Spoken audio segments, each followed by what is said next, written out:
Hey subscribers and watchers, what's up? It's me Vivs from slidenerd here. In this video, which is a new video for a new playlist, we are going to talk about what is JavaScript. Now again, there are so many YouTube channels, there are so many blogs that talk about JavaScript, but believe me, when we are done with JavaScript, it will be unlike anything that you guys have ever seen on YouTube or ever felt on any blog that you guys read all this time. So we are going to dig into JavaScript at a level beyond anyone's perception. So first of all, I would like to thank RJ Christie, who is the person responsible for contributing these slides. Again, as we guys tell you all the time, I'll tell you once more, if you have any subject that you want videos on, you can contribute slides at slidenerd@gmail.com. You can just email us and we will feature you as credits, and we will make the slides based on that. That will simplify our work a lot faster and make our video making process a lot easier. So first, let's talk about the world without JavaScript. Now most people who are watching this video are pure beginners who have no clue what is there and what is to be done. So let's take a simple example. Let's say you're sitting on your Google Chrome and you're filling a form. The form is asking you two things: enter your name and enter your email address. Now the browser or the computer or the tablet or the phone where you're sitting is the client. And what happens? You write your name as XYZ, and then you write your email as 123@gmail.com, and then you click enter to submit the form. What happens? This data is sent to a server. Now this server first needs to check if the name is valid, if the email is valid. So the name was XYZ, which is invalid, right? The email was 123#something@gmail.com, which is even more invalid because there is no @ symbol over here. Now what would happen is the server would first validate this data, then it will find out, oh, the name is incorrect, the email is incorrect, and it will send you back a response over here by this arrow, and it will indicate to the client that, hey, the name you entered is not valid, pal. Now this entire process would take 30 seconds without JavaScript in the olden days. Now that is the reason why JavaScript came into existence. Now let's take a look at the same example with JavaScript and try to figure out why it came into existence in the first place. So what would happen now is that you have the form, which is HTML form. You have the name, the email address, but instead of sending the data to the server and validating it, JavaScript would be here right on your browser. It would check the name, it would check the email as per the conditions that you guys specify, and then once the data is valid, it will send that to the server. So now the server could do better things like storing that name and email in a database and performing other stuff with it. This means JavaScript was born just because of the pure fact that some data needed to be validated on the client side without putting a load on the server. And this is what JavaScript initially came up for. But today's date, you can do a lot of things with JavaScript. You can have sliders, animated sliders, video galleries, image galleries. You can have parallax scrolling and all the crazy cool stuff that you guys see in the hottest websites around the world can be done with JavaScript. So we will be talking about what those things are and how we are going to do them in the upcoming videos as we dig deeper and deeper into JavaScript and try to figure out what you can do with it. So next thing is, what are the different parts of JavaScript? So JavaScript is made up of three parts, which is the ECMA script. There is something called DOM, which is Document Object Model, and there is something called BOM, which is Browser Object Model.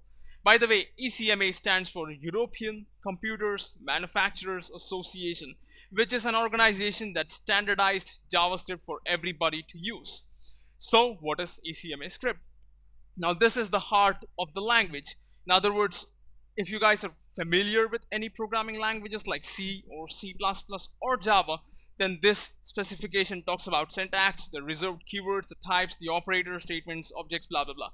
But if you're new to programming, don't worry about any of these. We will talk about what they are in the upcoming videos when we dig deeper into what can be done and how to do stuff with JavaScript. So next, let's talk about what is DOM. So DOM is nothing but Document Object Model. If you take an example of HTML page, a very simple one, there's an HTML tag, there's a head, there's a body, there's a title that says sample page, and there's a hello world message inside a paragraph. This is the normal way an HTML document is written, right? Now what you want to do is you want to convert this into a tree structure. Let's take a look at that. Convert this into like saying HTML is at the root of the entire page, so there's an HTML. Inside the HTML tag, there's a head tag, there's a body tag. So you say there's a head, there's a body. Inside the head tag, there's a title, and inside the title, there's a sample page, which is nothing but plain text over here. Same way, inside the body, you say that there's a paragraph. Inside the paragraph, there's the text called hello world, and this is the weird structure on the right hand side that you get.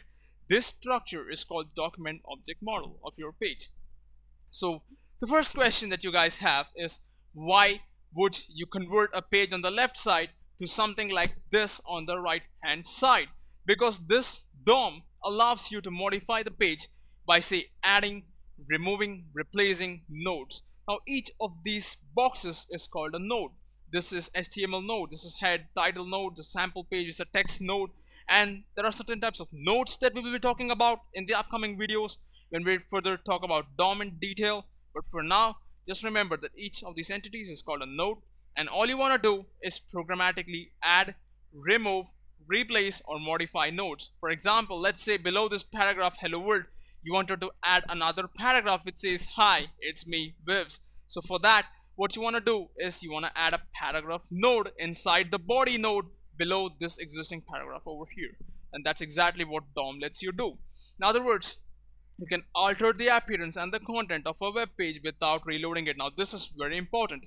Usually what would happen is that you would send data to the server. The server would modify the page and it will send you back. In other words, you would reload the page and you would see the results. But DOM lets you modify stuff without reloading the page, and that's exactly why it's special, and we will talk about this in further detail. For now, let's talk about what you can do with DOM. So you can have the entire HTML page in the form of nodes, and you can manipulate the CSS of it, you can handle events, you can do other stuff. We will be talking about what these are in the upcoming videos.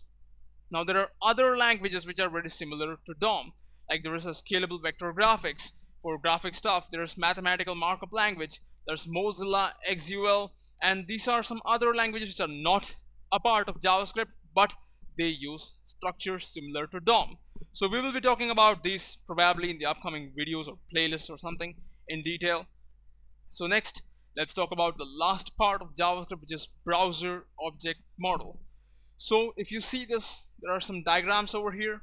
And what is Browser Object Model? That's the first question. It allows you to access and manipulate the browser window in which you're currently working.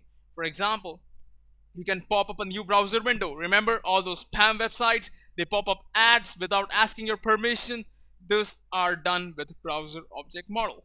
And then you can have capability to move, resize, and close browser windows. The same way, what you can have is there are certain objects when you talk about Browser Object Model. For example, there is something called Navigator that provides detailed information about the browser.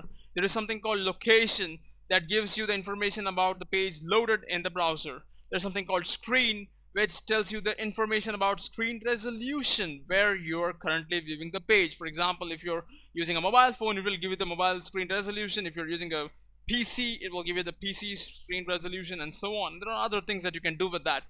And then there's support for cookies, and ultimately there are objects like XML HTTP request and Internet Explorer ActiveX object. Now these form a part of Ajax, which we'll be talking about later. But basically the Browser Object Model gives you certain objects that let you work with the browser. Now again, if you guys are not sure about the details of these objects, don't worry, we will be talking about these things in a lot more detail in the upcoming videos when we further first dig into JavaScript, then we dig into DOM or BOM, and then we talk about the remaining stuff. So if you guys like what you saw, please like this video, share this video, subscribe to our channel, and let us know your thoughts in the comment boxes below. Thanks to RJ Christie once again. If you have presentations on any subject that you guys would like to have videos on, please email them to slidenerd@gmail.com. I'll catch you guys in the upcoming videos of JavaScript. Have a nice day.